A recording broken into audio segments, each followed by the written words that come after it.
رسول الکریم اما بعد فاعوذ باللہ من الشیطان الرجیم بسم اللہ الرحمن الرحیم۔ سب سے پہلے میں اہلیان چک سواری آپ کو خراج تحسین پیش کرتا ہوں، ساتھ ساتھ انجمن تاجرہ چک سواری، انجمن تاجرہ امید آباد اور بالخصوص ایکشن کمیٹی چک سواری، شعیب ایڈوکیٹ، چودھری شبیر صاحب، اعجاز صاحب، راجہ شمرے صاحب، واحد صاحب اور باقی جتنے بھی دوست ہیں، زین علی اور ان کے ساتھ بہت ساری ٹیم، ان کا بھی شکریہ ادا کرتے ہیں کہ آپ نے پچھلے 2 ماہ سے لگاتار اپنا گھر بار چھوڑ کر لوگوں کا جو سینٹیمنٹ ہے، لوگوں کی جو تکلیف ہے، اس کو اقام بالا تک پہنچانے کے لیے اس چوک میں بیٹھ کر اپنا کام کر رہے ہیں۔ اس لیے میں آپ کو خراج تحسین پیش کرتا ہوں۔ کیوں نہ آپ کو خراج تحسین پیش کروں کہ چک سواری کی مٹی ہی ایسی ہے جو مزاحمت کاروں کی ہے، جو ہر مظلوم کے ساتھ کھڑی ہوتی ہے اور ہر ظالم کا ہاتھ روکتی ہے۔ یہ آج کی بات نہیں ہے، یہ کئی اشروں پر مشتمل ہے۔ میں بات مختصر کرتے ہوئے آج یہ جو مظاہرہ کیا گیا ہے اس کی غرض و غایت بالکل شارٹ بتاتا ہوں کہ پورے آزاد کشمیر کے اندر ایک پرامن تحریک جاری ہے۔ کسی جگہ پہ بھی لا اینڈ آرڈر کی سچویشن کریٹ نہیں کی گئی، کہیں بھی گورنمنٹ کو کوئی ایسا پھول بھی نہیں مارا گیا جو ان کو پھول بھی لگے تو محسوس ہو کہ شاید یہ پتھر آ گیا ہے۔ اس کی مثال صرف یہ ہے کہ وزیر اعظم صاحب تشریف لے کر گئے پونچھ کے اندر، اور ہمارا جو ہم مزاحمت کار ہیں، سب سے آئیڈیل، سب سے اچھا جو ہمارے لیے موقع ہوتا ہے کہ جب کوئی حکمران اس علاقے کے اندر آتا ہے تو اس علاقے کے اندر کالے جھنڈے لے کر، کالی جھنڈیاں لے کر ہم احتجاج کرتے ہیں تاکہ ہماری بات وہاں تک پہنچ جائے۔ میں صدقے جاؤں ان لوگوں پر کہ پونچھ کے مزاحمت کاروں پر کہ وہاں پر پرائم منسٹر گیا، اس کا قافلہ گزرتا رہا، پورے پونچھ کے لوگوں نے ان کو پھول تک نہ مارا کہ یہ جواز نہ بنا لیں کہ ان لوگوں نے ہمیں پھول مارا ہے۔ مگر کیا ہوا کہ ابھی پرائم منسٹر وہاں سے واپس اسلام آباد نہیں پہنچا تو ان کو گرفتار کر لیا گیا۔ یہ کس کی سازش ہے؟ پرائم منسٹر صاحب، آپ تک پیغام پہنچانا چاہتا ہوں، آپ کے ساتھ 53 لوگ ہیں، انہی میں سے ڈھونڈو کہ یہ کس نے سازش کی تمہارے ساتھ کہ آج آزاد کشمیر مقبوضہ کشمیر سے بھی بدتر صورتحال میں ہے۔ مظفر آباد کی میری مائیں اور بہنیں لال چوک مظفر آباد میں بیٹھی ہوئی ہیں اور احتجاج کر رہی ہیں۔ کیا پیغام دے رہے ہو دنیا کے اندر؟ ہم تم سے کیا مانگتے ہیں؟ ہم نے کوئی ایسی ناجائز چیز مانگی؟ فری بجلی کی بات کرتے ہیں۔ پرائم منسٹر صاحب، یہاں پر ہمارے بار ایسوسی ایشن کے سیکرٹری جنرل اور دوسرے دوست بھی آئے، ان کا شکریہ ادا کرتا ہوں۔ ہماری پچھلے دنوں میٹنگ ہوئی اسلام آباد کے اندر پرائم منسٹر کے ساتھ، ہمیں منع کیا گیا کہ کچھ حالات خراب ہو جائیں گے، آپ کھجل ہو جائیں گے، مگر ہم وہاں پر گئے۔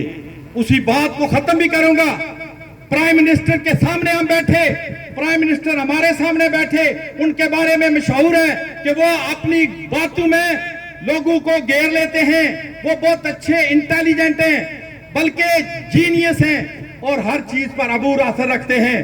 مگر ہماری ٹیم نے جب ان کے سامنے فری بجلی کو لیجیٹیمیٹ کرنے کے لیے کہ ہم فری بجلی کیوں مانگ رہے ہیں، اس کا اصول کون سا ہے، اس کا لا کون سا ہے، اس کا قانون کون سا ہے، جب ہم نے اپنی گزارشات کی، اس کے بعد پرائم منسٹر نے 3.5 گھنٹے ہمارے ساتھ گفتگو کی اور ہمارے سامنے ایکسپٹ کیا کہ آپ جو کچھ کہہ رہے ہیں وہ سچ ہے۔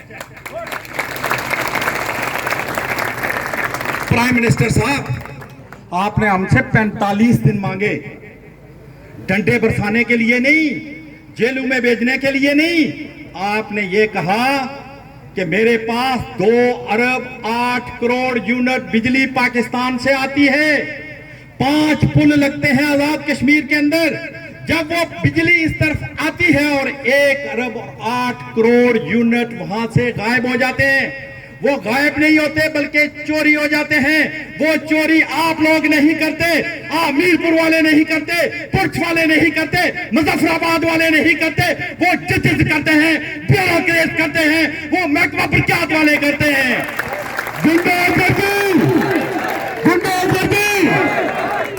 جب آپ نے خود ہی بتا دیا کہ 1 ارب 8 کروڑ یونٹ میری اشرافیہ چوری کرتی ہے، اس کا بل آپ کو دینا پڑتا ہے۔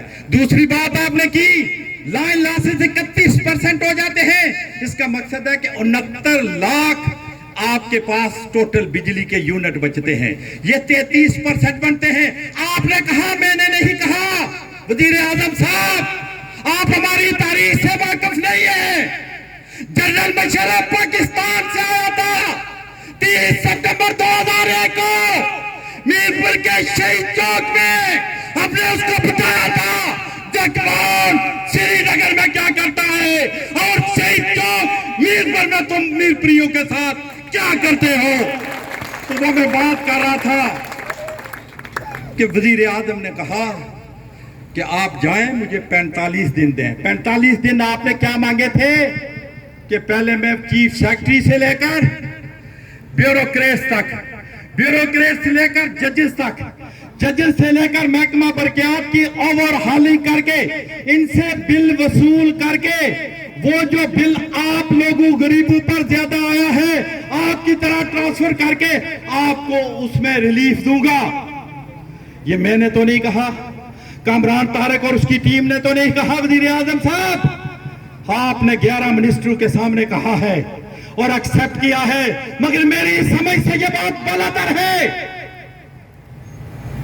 کہ یہ دھرنے اکھاڑنا، لوگوں کو گرفتار کر کے اندر لے جانا، آصف نواز میر کے گھر بیٹی چھوٹی چھوٹی اور اس کی بیوی اور اس کی ماں کا جہاں کا 3 دفعہ سرچ آپریشن کرنا، آصف جمیل کو پکڑنا، راجہ ذوالفقار کو پکڑنا، مجتبیٰ کے بھائی کو پکڑنا، کوٹلی کے اندر جا کے پکڑنا، پلندری کے اندر جا کے پکڑنا، پونچھ اور مظفر آباد کے اندر پکڑنا، یہ قابل قبول نہیں ہے۔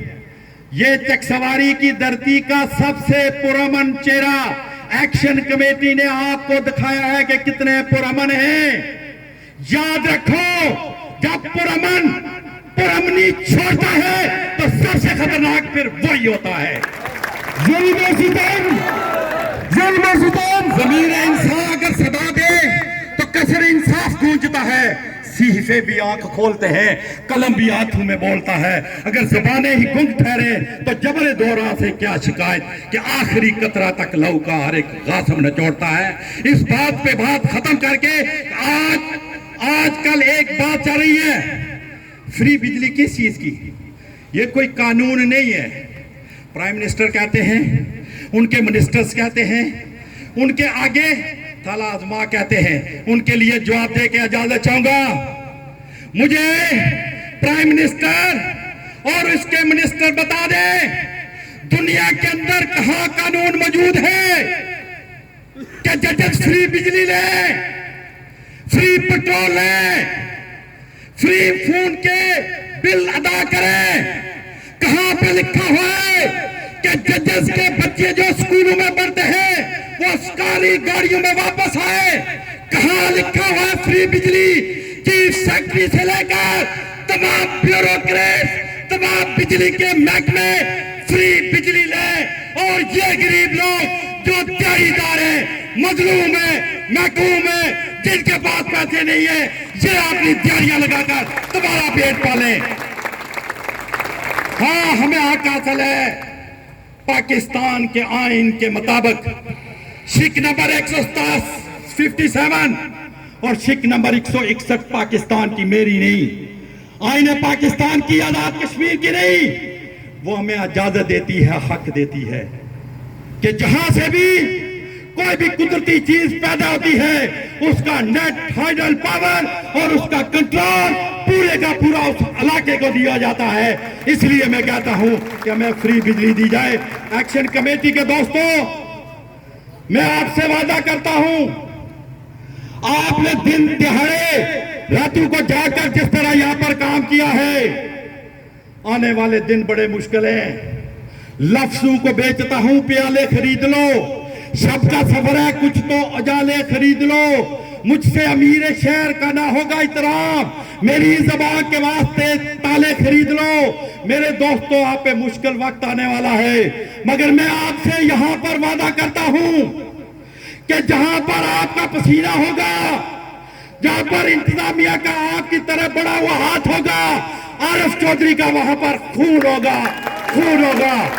اٹھو بے نام صدیوں کی دیوار گرا لوگو، میرے شہر گلے پوش کی آبرو بچاؤ لوگو، مسلط کی تیرگی میں دیش کی تاریخ ہے گم، صلیب جنوب پہ جھول کے تاریخ بناؤ لوگو۔ وَمَا عَلَيْنَا